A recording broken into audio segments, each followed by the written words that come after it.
Hello, my name is Anna, and today I'm going to be talking to you about the horrific realities of sexual assault, sexual abuse, and human trafficking that we can combat with education. Sexual assault and sexual abuse are broad terms that describe any violence, physical or psychological, executed through sexual means.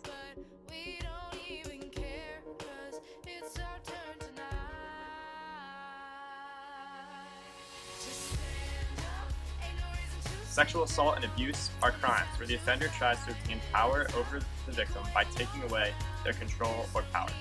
It is motivated by the desire to humiliate and dominate the victim. It is also forced, threatened, or intimidated sexual intercourse or sexual contact. The perpetrator can be a family member, trusted family friend, or stranger. The most common perpetrator is someone you know, not a stranger.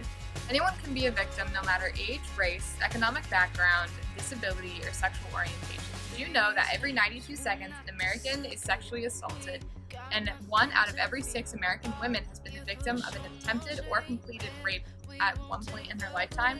These are the sad realities of sexual assault and sexual abuse that we can combat with education.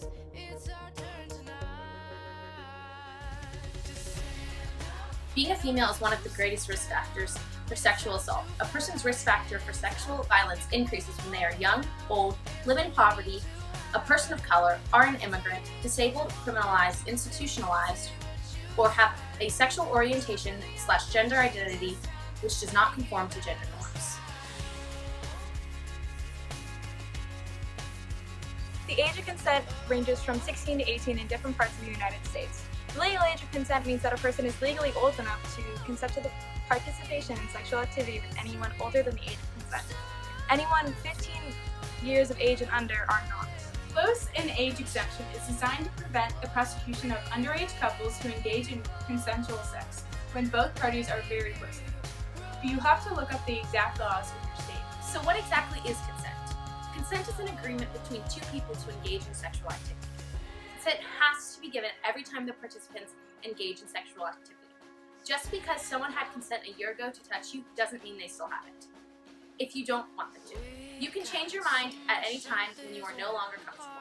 Consent is not refusing to accept no, or believing that wearing revealing clothing, kissing, or flirting is an invitation for more.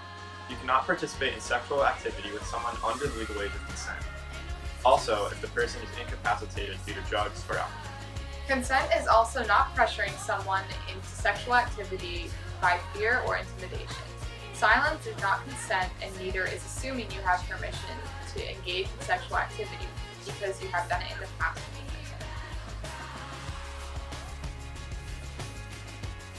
I'm going to talk to you about a couple of situations and other tips to stay safe from sexual assault. In a few minutes, actors are going to act out some scenes and show you the right way to deal with each situation. For instance, you can create a distraction to allow the at-risk person to get to a safe place, such as talking to the at-risk person directly when it is safe and ask them who they're here with, do you want me to stay with you, and do you need me to call someone? Hey Nicole, don't worry about that English test. Let's get out of here. Alright. Victoria did the right thing by getting Nicole out of the situation without alerting Sam. You can also get help from an authority figure near you, like a security guard, waiter, waitress, employee, or a policeman. You can also get support. You can ask another person to come with you to help the at-risk person. Sometimes there's power in numbers.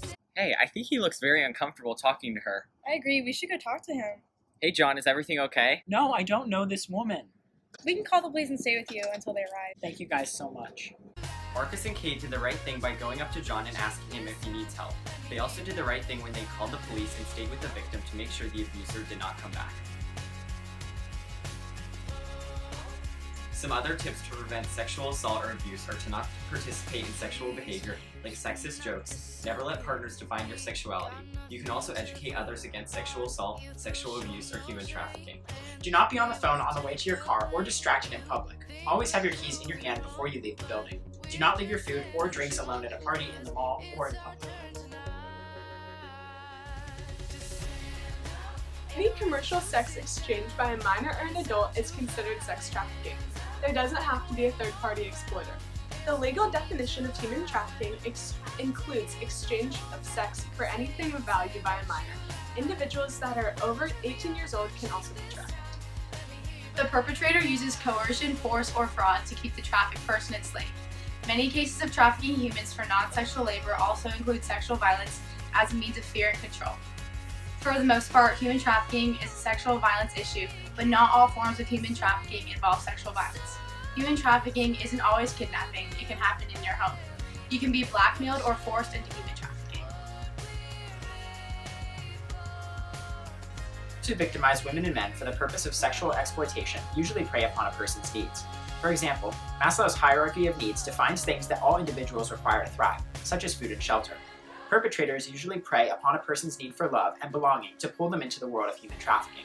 Unfortunately, this usually makes the child feel as if they have gone willingly into the world of human trafficking. Anyone who has a need from Maslow's hierarchy of needs that is not fulfilled is susceptible to human trafficking. Pimps find that need and exploit it. Also, another risk factor is a girl who is dating a man 3 to 4 years older than her. The number one cause of human trafficking in the United States is the need for love and belonging. The pimps convince the girls they love them, and the girls belong with them. Anyone who has a history of sexual abuse is susceptible to human trafficking. Anyone whose parents are drug addicts, and anyone who has a learning disability. Lastly, anyone who uses drugs or alcohol, or who participates in sexual behavior.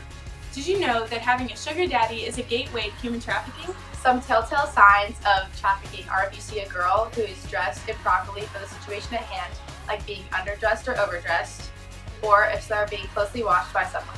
Also, if the person cannot tell you their name, where they are staying, or where they are from, and if they look to another person to tell you this information. Suspect that a person is being trafficked, try to discreetly take a picture and send it to the police. Do not intervene. Always call the police 911 or text help to be free. The police would rather go on 1,000 false alarms than miss one real call. Always trust your judgment no matter what. If the situation does not feel right, get out of there. Also, let a friend or other person know if you are in danger or uncomfortable. Never go alone with anyone you don't know. Hey, do you want a modeling job? It's a really great opportunity. No thanks. You would have to come with me right now. It pays $75 an hour, great benefits, but you have to come right now. No. Mia did not take the job offer, no matter how good it seemed, which prevented her from being trafficked. So, another way to prevent being trafficked is if you think you're in immediate danger, call 911. And always make sure you have a means of communication at all times. Hello, 911. I'm being followed by a car going very slowly. Ella did the right thing by calling the police when she felt that they were in danger. Help someone you know who has been sexually assaulted, sexually abused, or human trafficked. You can always listen and communicate without judgment. If the victim seeks help, tell them to get medical attention, file a report, or seek professional help, and then offer to be there for support. Encourage the survivor to get support and be patient in his or her healing process. Learn the warning signs of human trafficking, sexual assault, and sexual abuse. You can offer help and support to the victim. You can call 800-273-8255, the National Suicide Hotline, if the victim is considered suicide. Find your local sexual assault service provider. It is very important to make sure you emphasize that you believe the victim.